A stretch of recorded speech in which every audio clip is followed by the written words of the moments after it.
Welcome to all of you once again. आपके अपने YouTube channel में आप सभी का मैं स्वागत करता हूं। और हम लोग ACF में केमिस्ट्री का जो टॉपिक है वो स्टार्ट किए हैं। और केमिस्ट्री में हम लोग जो सम इम्पॉर्टेंट केमिकल कंपाउंड्स हैं उसके बारे में बात कर रहे थे। तो एक वीडियो मैंने अपलोड कर दिया है और ये दूसरा वीडियो है। अब देखते हैं कि इसमें कितनी चीज़ें हम कवर कर पाते हैं। तो मैं सोडियम के दो आप लोग को क्या बताया था, सॉल्ट समझिए, उसको सॉल्ट बताया था। जो था क्या कंपाउंड में, एक था बेकिंग सोडा और एक था वॉशिंग सोडा। ठीक है, तो उसमें सबसे पहला पार्ट जो सिलेबस में दिया है वो है जल, वाटर। और मैं ये नहीं बता पाया था, तो मैं आज पहले इसको अभी इस वीडियो में पहले ये वाले टॉपिक को मैं कवर करता हूँ। ठीक है, तो पहले इसके हिस्ट्री से जुड़ा कुछ पार्ट को अपन देख लेते हैं। तो हिस्ट्री का मतलब ये है कि ये कैसे मतलब अपने को पता चला कि जल मतलब एक यौगिक है, क्योंकि हम यौगिक के बारे में पढ़ रहे हैं, कंपाउंड्स के बारे में पढ़ रहे हैं, केमिकल कंपाउंड। तो सन 1776 में एक वैज्ञानिक था जिसका नाम था मैक्यूर। ठीक है, ये बंदा पहला साइंटिस्ट था जो बताया कि जल एक यौगिक है। ठीक है, ध्यान रखेंगे। ठीक है, वैज्ञानिक का नाम को ध्यान रखना है, मैक्यूर। पूछ सकता है हमारे एग्जाम में। ठीक है, इसने क्या किया था, तो इसने हाइड्रोजन गैस से एक क्या किया था, आग जलाया था। मतलब एक समझिए उसका एक सरफेस था हाइड्रोजन गैस से, एक उसकी बोलना चाहिए कि बर्नर था। ठीक है, उसको जलाने के बाद क्या किया, ये उसका जो सतह था, उस ज्वाला जल रही थी, जो आग जल रही थी, उसका जो सरफेस था, उस सरफेस को क्या किया उसने, उसमें कुछ वाटर ड्रॉप किया। तब पता चला क्या, उससे कुछ मतलब वेपोरेशन हुआ, मतलब एक भाप निकला। तो वो बताया कि देखो कि मतलब पानी एक यौगिक है। ठीक है, फिर उसके बाद एक और बंदा था जो था 1781 में, और ये था कैवेंडिश।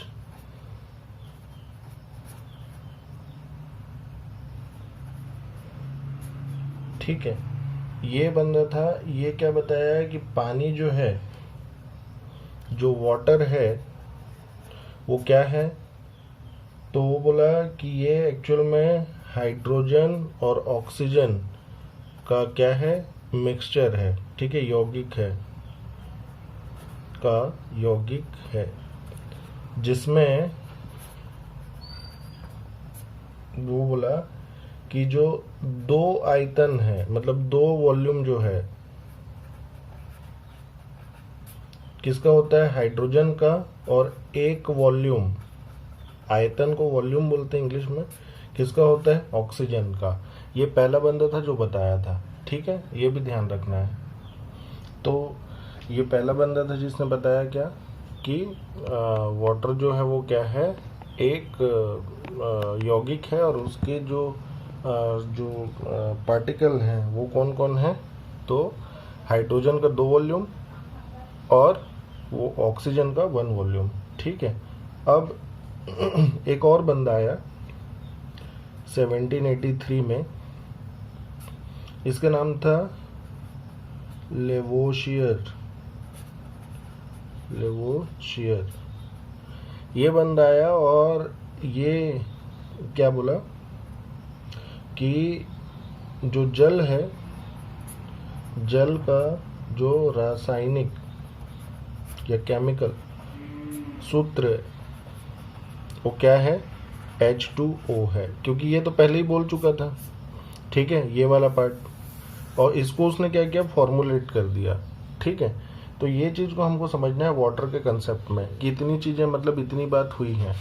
ठीक है, तो इस चीज़ को हमेशा ध्यान में रखना है कि जब वाटर का जब इन्वेंशन मतलब वाटर का एज ए यौगिक है ना कंपाउंड के रूप में जब बात चल रही थी, तो इतनी सारी चीज़ें उस समय वैज्ञानिकों द्वारा कही गई थी।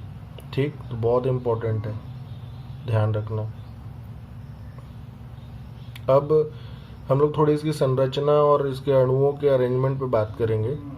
ठीक है, थोड़ा सा हायर ऑर्डर में है, क्योंकि इसमें पूछ देता है कभी हाइब्रिडाइजेशन जिसको संकरण बोलते हैं, या फिर इस टाइप की चीज़ें कभी कभी पूछ देता है। तो मैं इसको क्या कर रहा हूँ, पूरा थोड़ा सर ज़्यादा नहीं, सिर्फ डिटेल में। तो जल की अवस्था पहले बता दूं, जल की अवस्थाएं। जल की क्या क्या अवस्था है, तो पहला है क्या, द्रव। ठीक है, पहला है द्रव, दूसरा है बर्फ, और तीसरा है वाष्प। ठीक है, steam, ice, steam and liquid. ठीक है, तो संकरण क्या पाया जाता है, संकरण को हाइब्रिडाइजेशन बोलते हैं, हाइब्रिडाइजेशन।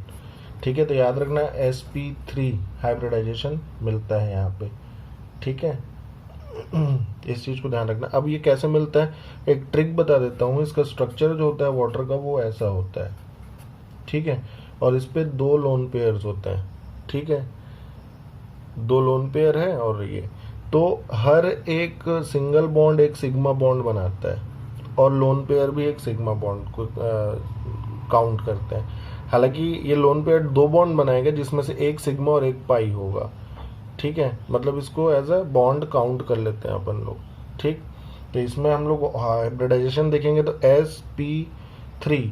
ठीक है, एक s बना लेगा कोई भी सा इसमें से, और बाकी 3 p बना लेंगे, तो ये sp3 हाइब्रिडाइजेशन में आता है। ठीक, और डिटेल ये ट्रिक है एक्चुअल में, सिंगल बॉन्ड और लोन पेयर को हमेशा अपन लोग काउंट करते हैं। ठीक है ना, तो ये एक तरीका है हमको निकालने का। तो हाइब्रिडाइजेशन क्या है, sp3 हाइब्रिडाइजेशन वाटर का। ठीक है, इसका जो बॉन्ड एंगल है, जो बॉन्ड का एंगल है, मतलब बंध कोण जो है वो है 104.5 डिग्री। ठीक है, ये भी ध्यान रखना है। बॉन्ड लेंथ कितनी है वो भी मैं बता देता हूँ, बॉन्ड लेंथ इसकी तो O और H।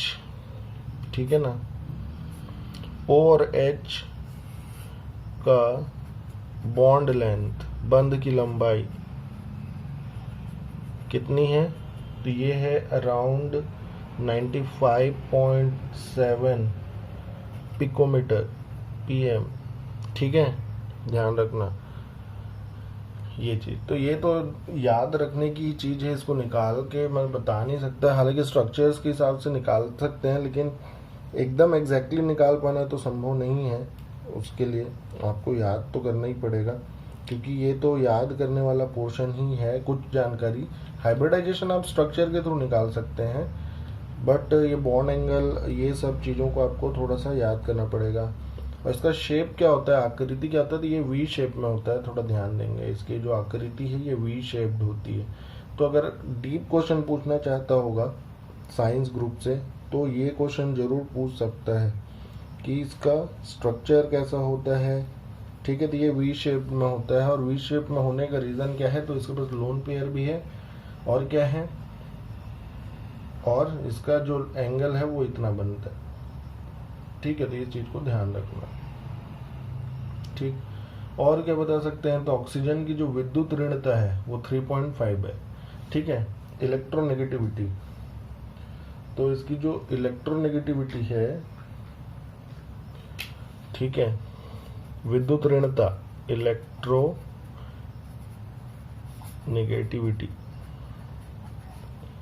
वो कितनी है, तो वो होती है कितनी, 3.5। विद्युत ऋणता क्या बोलते हैं, वर्बली मैं थोड़ा एक्सप्लेन कर देता हूँ। तो विद्युत ऋणता का मतलब ये है कि सपोज आपके पास क्या है, बंध में बंधा हुआ है ना, किसी भी बंध में बंधा हुआ क्या है, कोई भी हाइड्रोजन या फिर इस टाइप का कोई आपके पास क्या है, सब्सटेंस है ना, एक एटम है। और क्या होगा कि बंधित अणुओं को या परमाणुओं को है ना, अणु तो नहीं बोलते, परमाणुओं को या फिर अणुओं को क्या करता है, कोई यौगिक अपनी ओर अगर आकर्षित करता है कोई भी तत्व, तो उसको हम लोग बोलते हैं उसकी विद्युत ऋणता। तो ऑक्सीजन हाईली इलेक्ट्रोनेगेटिव है ना। इलेक्ट्रोनेगेटिव सब्सटेंस में सबसे ज़्यादा इलेक्ट्रोनेगेटिव होता है फ्लोरीन, फिर होता है उसके बाद क्या, तो उसके बाद होता है ऑक्सीजन, और फिर होता है नाइट्रोजन, और फिर होता है क्लोरीन। ठीक है, ऐसे सीक्वेंस बढ़ता है। याद रखना, इसी इलेक्ट्रोनेगेटिविटी के वजह से ऑक्सीजन, फ्लोरीन और नाइट्रोजन क्या करते हैं, हाइड्रोजन बॉन्डिंग करते हैं। बहुत इंपॉर्टेंट कंसेप्ट है हाइड्रोजन बॉन्डिंग का। ठीक है, वाटर भी हाइड्रोजन बॉन्डिंग करता है। ठीक है, तो इस चीज को याद रखना, विद्युत ऋणता बहुत इंपॉर्टेंट है। ठीक है, तो ये सिंपल सा जानकारी है। ठीक, और सबको मालूम है कि इसके उबलने का जो टेम्परेचर है, बॉइलिंग पॉइंट जिसको बोलते हैं, वो कितना है, 100 डिग्री सेल्सियस। फ्रीजिंग पॉइंट कितना है, तो जमने जब स्टार्ट होता है तो 4 डिग्री से स्टार्ट हो जाता है, लेकिन हम 0 डिग्री लेके चलते हैं उसको, है ना। इस चीज को ध्यान रखना। इसकी कुछ प्रॉपर्टीज वगैरह देख लेते हैं, जल का क्या क्या प्रॉपर्टी है, तो उसको देखते हैं। और एक चीज बता दूं, जल एक्चुअल में हाइड्रोजन के कुछ समस्थानिक होते हैं, और समस्थानिकों के वजह से क्या होता है, जल का क्या बनता है, कुछ अपर रूप टाइप के बनते हैं, समझ सकते हैं, है ना। जल ही है, जल के अलग अलग प्रकार होते हैं। तो हाइड्रोजन पहले तो H2O बनाता है, एक H2O होता है, एक D2O होता है, जिसको भारी जल बोलते हैं। ये D2O बहुत ज़्यादा इम्पोर्टेंट है हमारा D2O। हम लोग मेरे ख्याल से इसको न्यूक्लियर अभी जब पढ़ेंगे ना फिजिक्स में, आई थिंक है न्यूक्लियर। और एक होता है T2O, ठीक है, हाइड्रोजन का ऑक्साइड, ड्यूट्रियम, और ये टाइट्रियम। ठीक है, हाइड्रोजन के दो अपर रूप हैं, ड्यूट्रियम और क्या है, टाइट्रियम। ठीक है, तो इसको भी समझना है। इसको भारी जल बोलते हैं, D2O को भारी जल बोलते हैं। क्या करते हैं, न्यूक्लियर रिएक्टर जो होता है ना, न्यूक्लियर रिएक्टर में इसको यूज करते हैं, मंदक का काम करता है ये। ठीक है, उसमें मंदक के जैसे काम करता है। तो देखो इसके कुछ गुण देख लेते हैं, पानी के गुण। ठीक है, तो भौतिक गुण के बारे में बात कर रहे हैं, ठीक है ना। अभी पहले भौतिक गुण, तो भौतिक गुण के बारे में अगर बात करें तो कमरे के तापमान पर, है ना, at room temperature, room temperature में ये कैसा है, तो ये कलरलेस है। ठीक है, एट रूम टेम्परेचर कैसा है ये, कलरलेस। ठीक है, रंगहीन है। ठीक है, स्वादहीन है, रंगहीन, स्वादहीन और गंधहीन भी है। और कैसा है, द्रव है, लिक्विड है। ठीक है, द्रव का मतलब लिक्विड होता है। और क्या जानते हैं हम लोग, तो इसका जल का जो क्वथनांक है वो उच्च है, और गलनांक भी उच्च है ना। क्यों, क्योंकि ये क्या है, हाइड्रोजन बंध बनाता है। ठीक है, तो क्या बोलना चाहिए इसका, गलनांक, क्वथनांक, है ना, क्वथनांक, क्वथनांक। तो देखो मैं एग्जैक्ट लिखवा दे रहा हूँ, हालांकि हम 100 लेके चलते हैं ना, लेकिन ये क्या है 100.2 है बुक में, लेकिन मैं क्या बोल रहा हूँ 100 डिग्री सेल्सियस। ठीक है, ये एग्जैक्टली 100.2 डिग्री सेल्सियस है। ठीक है, और क्या है, तो गलनांक, गलनांक तो नहीं, हिमांक बोलना चाहिए, हिमांक, हिमांक। ठीक है, हिमांक का मतलब फ्रीजिंग पॉइंट। ठीक है, देखो एग्जैक्टली तो हम लोग 0 डिग्री सेल्सियस लेते हैं, लेकिन ये है 0.2 डिग्री सेल्सियस। ठीक है, मतलब इतने में वो गलना स्टार्ट हो, सॉरी जमना स्टार्ट हो जाता है। ठीक, और इसका जो पीएच वैल्यू है, पीएच वो कितना है, तो 7 है एग्जैक्टली। शुद्ध जल का जो पीएच है वो 7 है। ये एकमात्र ऐसा चीज है जिसका जो पीएच है वो एकदम एग्जैक्टली 7 में आके रुकता है। ठीक है, और क्या जानते हैं, तो और क्या हो सकता है, तो ये ध्रुवीय है, ठीक है, ये ध्रुवीय द्रव है, पोलर लिक्विड है या पोलर सॉल्यूशन है बोल सकते हो, ठीक है, इसको भी ध्यान रखना, ठीक, ये पोलर है, ठीक है। और जल का अपवर्तनांक, अपवर्तनांक मतलब इंडेक्स, ठीक है, रिफ्रैक्टिव इंडेक्स, ठीक है, रिफ्रैक्टिव इंडेक्स कितना है तो याद रखो 1.033, ठीक है, ये बहुत इंपॉर्टेंट है, ठीक। और याद रखना जल एक बहुत अच्छा विलायक के जैसे काम करता है, ठीक है, एक बहुत अच्छा विलायक है, बहुत ही ज़्यादा अच्छा। ये क्या है, पोलर सॉल्वेंट है ना, ध्यान रखना, यहाँ पे लिख देता हूँ, ये पोलर सॉल्वेंट है, ध्रुवीय विलायक है, ठीक है। तो ये चीज को ध्यान रखना है, ये हमारा भौतिक गुण है। कुछ रासायनिक गुण भी देख लेते हैं, ठीक है, रासायनिक गुण क्या होंगे, तो ज़्यादा नहीं थोड़ा बहुत देखते हैं, ठीक है, रासायनिक गुण इसके क्या होंगे।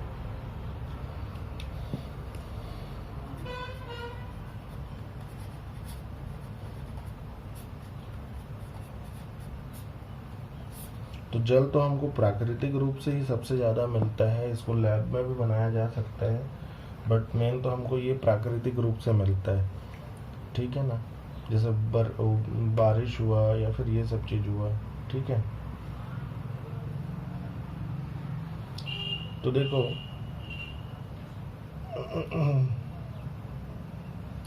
तो जल जो होता है ना, अगर क्या करें इसको हम लोग जल से क्रिया कराएं, ठीक है, तो क्या होगा देखो। तो सबसे पहले मैं क्या बोल रहा हूं कि हम क्या करें, पहला अम्ल क्षार क्रिया, ठीक है, एसिड बेस की क्रिया क्या होगा। तो देखो पानी का, जब मैं पानी के साथ ही क्या करा दूं, अगर रिएक्शन करा दूं, तो ये देखो ये क्या का दिखाता है, तो ये रिवर्सिबल है ना, उत्क्रमणीय अभिक्रिया। तो ये क्या बनाता है, H3O प्लस और प्लस OH माइनस, ठीक है, हाइड्रोनियम आयन बनाता है और क्या बनाता है, क्षार। तो ये हाइड्रोनियम आयन जो है ये क्या है, ये एसिड है, और ये क्या बनाता है, बेस, ठीक है, ध्यान रखो। और इसको अगर सिंपल अगर वाटर में इलेक्ट्रिसिटी प्रोवाइड कर दोगे तो ये आयोनाइज हो जाएगा। देखो एक चीज याद रखना, जो शुद्ध जल है वो विद्युत का एकदम मंद चालक होता है, मतलब एकदम माइल्ड कंडक्टर होता है, एकदम माइल्ड कंडक्टर, ठीक है। तो इस चीज को याद रखना। तो अगर उसमें भी अगर आप ब्रेक करेंगे तो H प्लस और OH माइनस में ही ब्रेक होगा, ठीक है, तो ये पता चलता है। तो एक चीज याद रखो, ये जो जल है, जल से जल की जो अभिक्रिया है उसको क्या कर सकते हैं, ये उभयधर्मी होता है,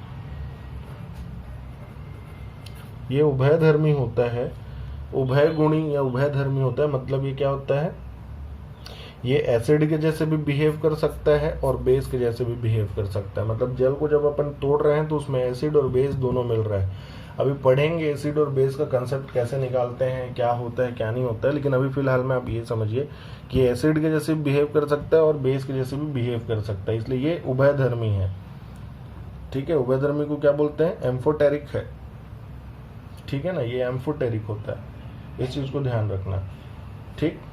और अपन देखें तो क्या हो सकता है, और कुछ चीजें अगर देखा जाए तो, और इसके एग्जाम्पल अगर देखना चाहते हैं तो एक और रिएक्शन भी करा सकते हैं। देखो एक और छोटा सा रिएक्शन यहाँ पे लिख रहा हूँ ब्लॉक्स बना के।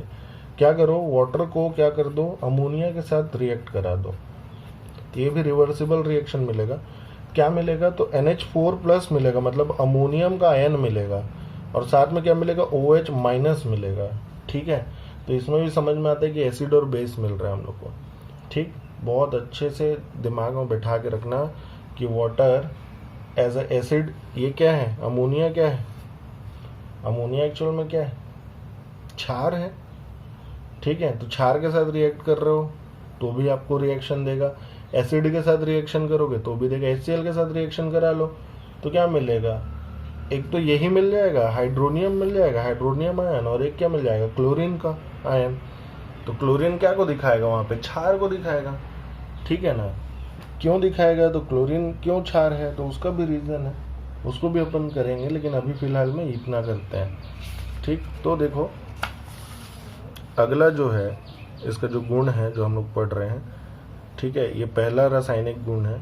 अब उसके बाद दूसरा जो गुण पढ़ेंगे वो क्या है, देखो,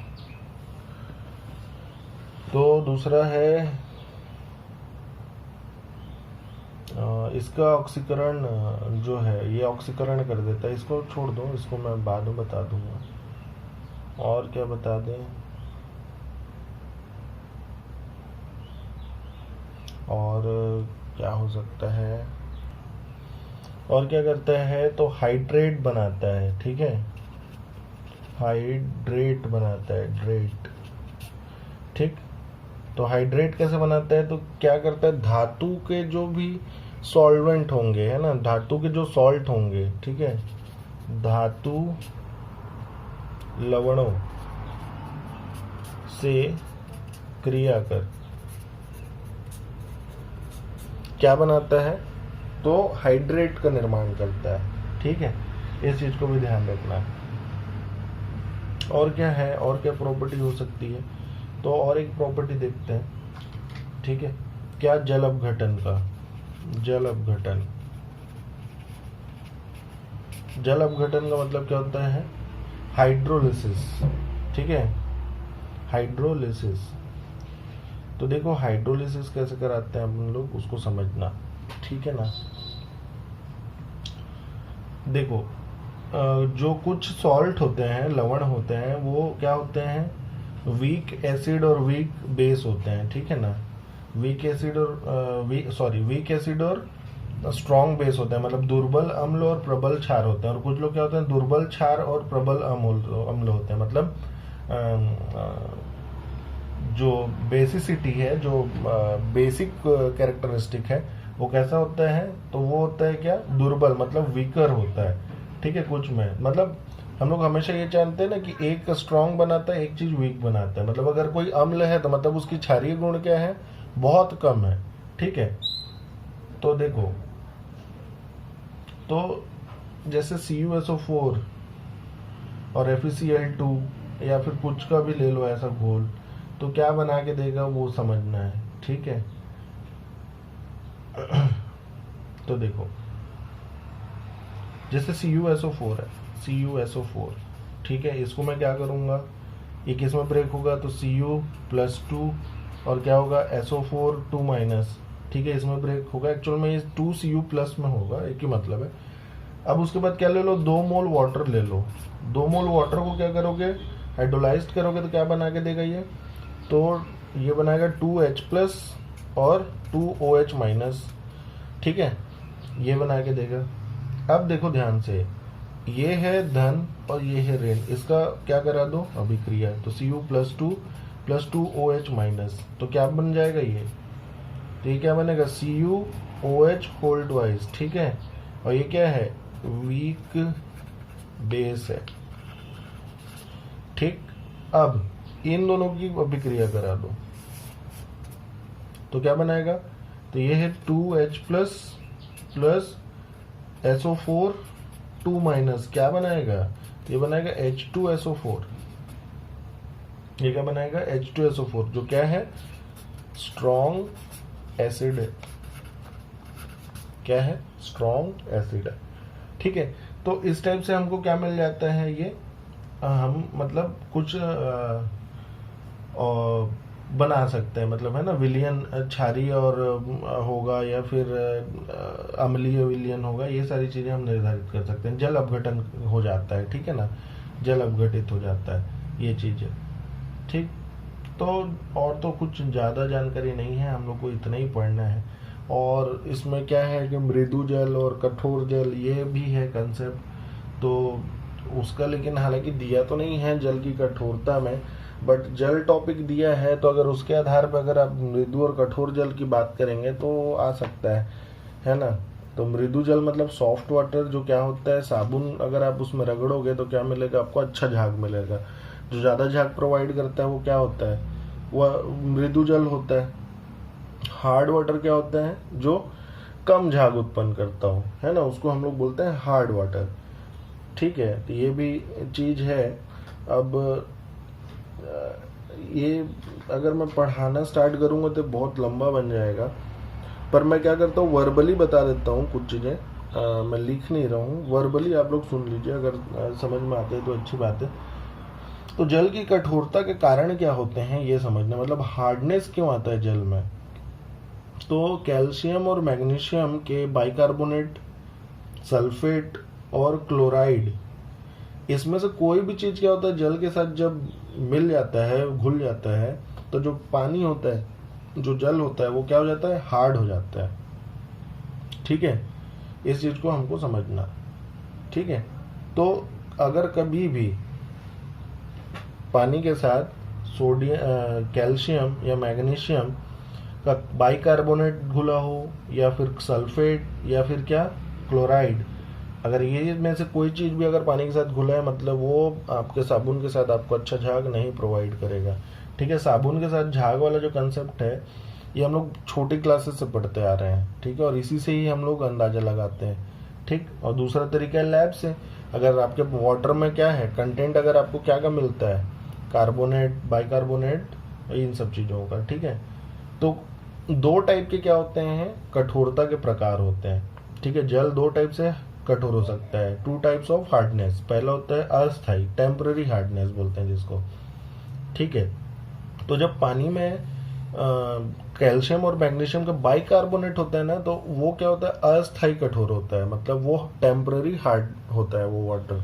और इसको आप अगर उबालेंगे, और ये सब उबालने की विधियों से क्या होता है, ये ठीक हो जाता है।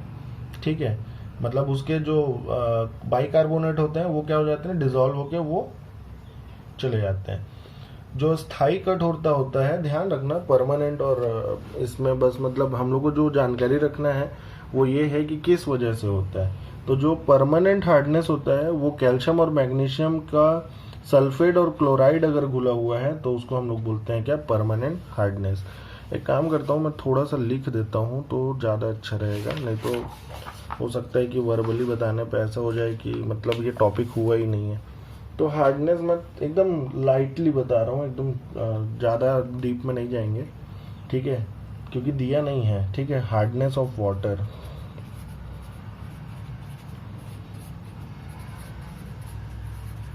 Hardness of water.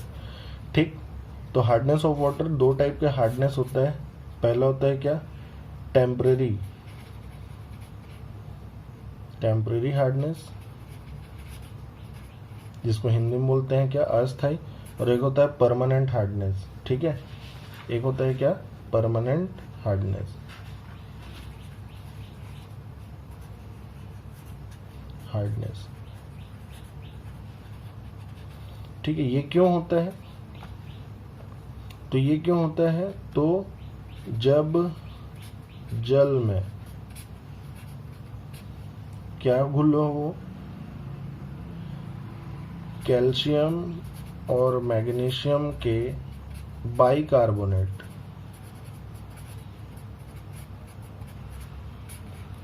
क्या हो, विलय हो, घुले हो। ठीक, और ये कब होता है, जब जल में कैल्शियम और मैग्नीशियम के सल्फेट तथा क्या, क्लोराइड क्या हो, विलय हो। और एक चीज याद रखना, वो ये है कि इसे उबाल कर ठीक किया जा सकता है।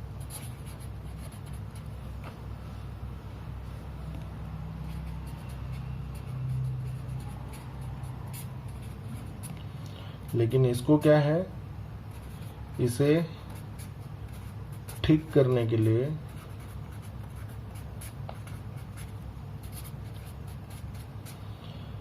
रासायनिक विधियां अपनानी पड़ती है।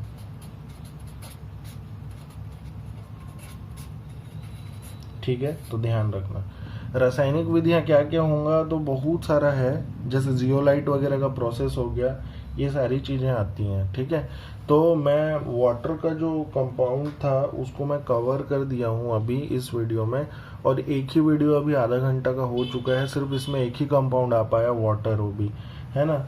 यूजेस ऑफ वाटर तो मेरे ख्याल से सबको मालूम है कि हम वाटर का इस्तेमाल कहाँ कहाँ करते हैं, तो मैं यूजेस ऑफ वाटर तो नहीं बता रहा हूँ, ये तो मेरे ख्याल से सब कर ही लेंगे कि हम क्या करते हैं। जो पानी का जो इस्तेमाल है वो हम हर जगह में करते हैं, कहाँ कहाँ, तो पीने से लेके उद्योग तक में हम क्या करते हैं, इसका इस्तेमाल करते हैं। ठीक है, तो इस चीज़ को ध्यान रखना, तो मैं इसको नहीं बता रहा हूँ, ये एकदम कॉमन सा चीज़ है।